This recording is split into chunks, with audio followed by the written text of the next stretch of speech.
1962 का वो साल जब भारत को एक ऐसी हार का सामना करना पड़ा जिसने पूरे देश को झकझोर दिया था। उस वक्त हमारे पंडित जवाहरलाल नेहरू, जिनका दिल शांति और भाईचारे में डूबा था, उन्हें यकीन था कि चीन कभी भारत की पीठ में छुरा नहीं घोंपेगा। 1954 में पंचशील समझौता हुआ, जिसमें भारत और चीन ने एक दूसरे के साथ दोस्ती और शांति का वादा किया। नेहरू जी हिंदी चीनी भाई भाई का नारा लगा रहे थे। उनके दिल में ये भरोसा था कि चीन हमारा दोस्त है। हमला तो दूर की बात, वो तो हमारे साथ कंधे से कंधा मिलाकर चलेगा। लेकिन हकीकत कुछ और थी।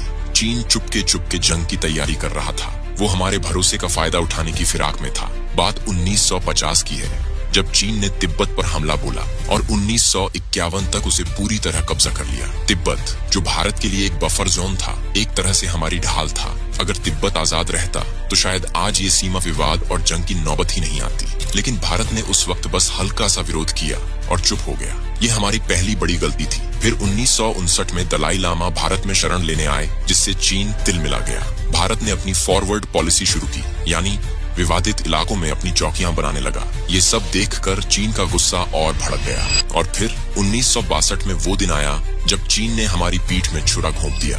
अचानक से चाइना ने 2 जगहों पर लद्दाख का अक्साई चिन्ह और पूर्वोत्तर का अरुणाचल प्रदेश में हमला कर दिया था। नेहरू जी को इसका अंदाजा भी नहीं था कि चाइना ऐसा कर सकता है। हमारी सेना को तो जैसे नींद से झटका लगा, लेकिन नेहरू जी को सपने में भी नहीं लगा था कि चीन इस तरह से धोखा दे सकता है। उस वक्त हमारी फौज बिल्कुल भी तैयार नहीं था। न तो हमारे पास ठंड में लड़ने के लिए गर्म कपड़े थे, न ही हथियारों की ढंग की सप्लाई, और न ही रसद का कोई पक्का इंतजाम। सोचिए, हमारे जवान उन बर्फीले पहाड़ों में, जहां तापमान -20 डिग्री से भी नीचे था, हल्के कपड़ों में, पुराने हथियारों के साथ भूखे प्यासे दुश्मन का मुकाबला कर रहे थे। कई बार तो उन्हें ये भी नहीं पता था कि सामने कितने चीनी सैनिक हैं और कहां से हमला हो रहा है। लेकिन हमारे जवानों ने हार नहीं मानी। उन्होंने पूरे हिम्मत से लड़ाई लड़ी, खून पसीना एक कर दिया। मगर सच तो ये है कि चीन की तैयारी हमसे कहीं आगे थी। उनके पास न सिर्फ ज्यादा सैनिक थे, बल्कि बेहतर हथियार, गर्म कपड़े और हर कदम की पक्की रणनीति थी। वो पहले से जानते थे कि कहां, कैसे